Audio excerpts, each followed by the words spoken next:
Bonjour et bienvenue sur Blogy. Aujourd'hui on va parler d'un netbook, un 10 pouces, c'est l'Acer Aspire One 522, donc ça en fait beaucoup maintenant dans la gamme. Celui-ci a une particularité par rapport aux autres modèles, c'est qu'il n'est pas équipé d'un processeur Intel Atom, mais d'un processeur AMD, AMD Ontario, c'était le nom de code de ces processeurs-là.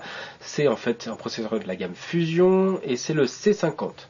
Alors le C50 c'est quoi? C'est un processeur double cœur cadencé à 1 GHz avec un chipset graphique intégré Radeon HD 6250 qui va offrir à la machine des capacités 3D et des capacités HD. Alors c'est la grosse différence par rapport aux autres netbooks du marché sur cet engin, c'est qu'on n'a plus de l'Atom, on a un AMD C50 et ça devrait amener beaucoup plus de performance qu'un Atom tout seul, tout simplement parce que le chipset graphique intégré est beaucoup plus performant que le GMA 3150 qu'on a avec les Atom et qui devrait se ranger au niveau des machines Atom plus Ion qu'on a pu avoir auparavant. Alors, autre grosse différence par rapport à d'autres machines du marché, c'est son écran. Alors, il s'agit d'un écran brillant, mais cet écran est en 1280 par 720 pixels, donc il va pouvoir afficher de la HD.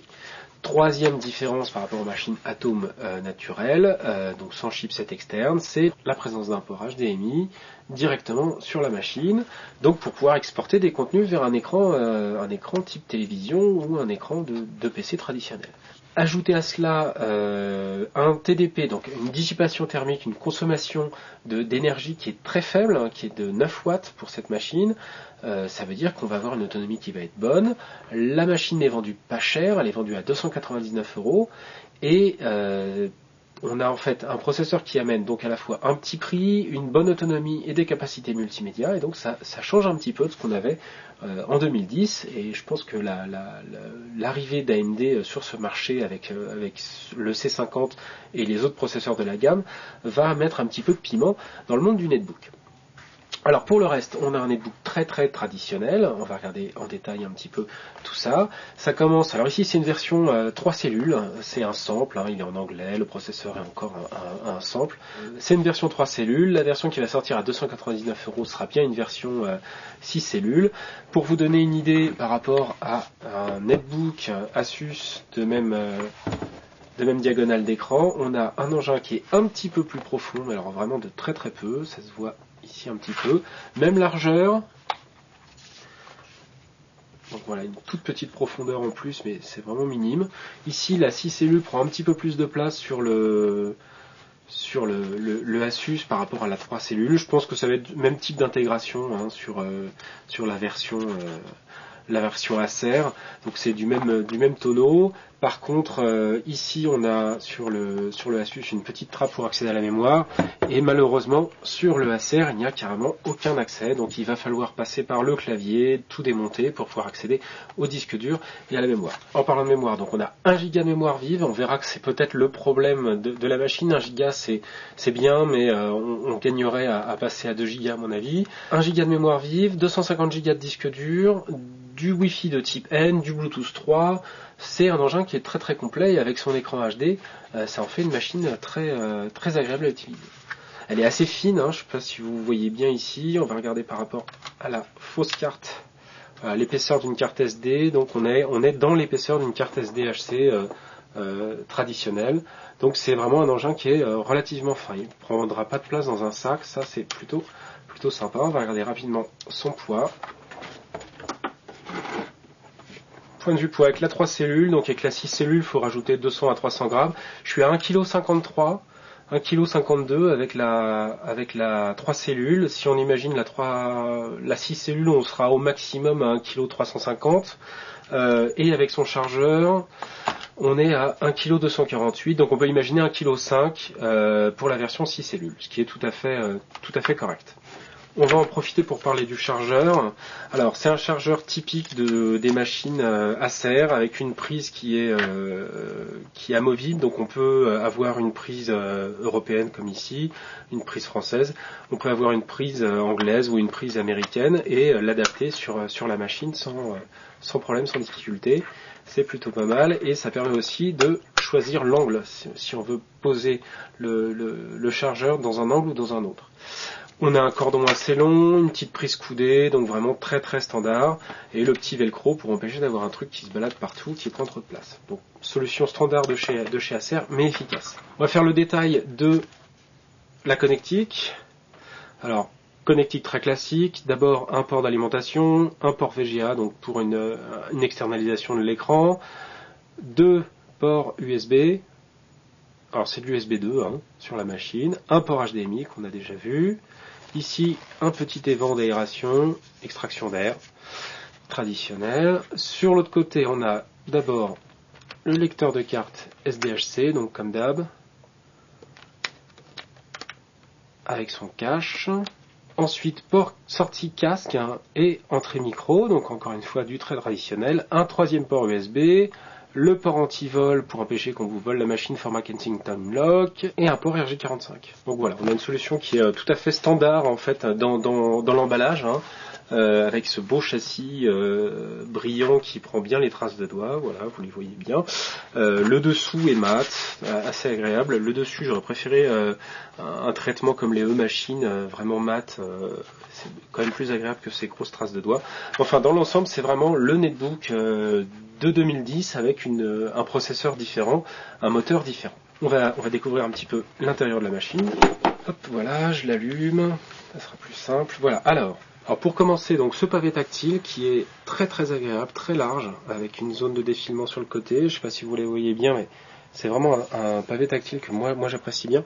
C'est pour vous donner une idée un petit peu de sa taille, voilà, par rapport à une carte SD. C'est vraiment un des modèles les plus profonds, les plus larges. C'est un bon compromis avec un bouton monobouton, mais qui a vraiment 2 zones de clic différentes et avec un tout petit relief sur ce bouton, plus de relief sur la partie tactile, mais un petit relief sur le bouton, et c'est franchement une solution qui est assez agréable. Sur le côté, on a des petites LED qui sont visibles sur le dessus comme en façade. Alors ça, c'est plutôt pas mal trouvé. Elles sont assez lumineuses. Le clavier, c'est le clavier habituel Chocolate des Acer. Donc ici, c'est un QWERTY. Il est très lisible pour ce qui est des lettres elles-mêmes. Par contre, les raccourcis en bleu sont pas forcément super lisibles tout le temps. Mais enfin, dans l'ensemble, c'est assez correct. Les touches fléchées sont un peu trop condensées. Donc ça, c'est comme d'hab sur ce type de clavier. C'est vraiment le même clavier que les autres séries 10 pouces de chez Acer. Donc il est relativement silencieux. Les touches sont bien carrées, assez facilement accessibles. Maintenant, j'y suis habitué parce que j'ai un autre modèle de chez Acer que je balade pas mal avec moi. Une fois qu'on l'a pris en main, c'est un assez bon clavier. C'est également un clavier avec suffisamment de repose-poignet pour être relativement confortable. Donc à ce niveau-là, c'est une belle solution. Le bouton ici de démarrage, lumineux, donc on a vraiment un bouton qui est affleurant par rapport à la machine. Il faut vraiment le vouloir pour l'enfoncer. Et donc derrière une LED qui vient éclairer la totalité du truc. Encore une fois, c'est une solution qui est vraiment pas mal. Ergonomiquement parlant, on peut vraiment s'en servir, on peut prendre des notes avec ça.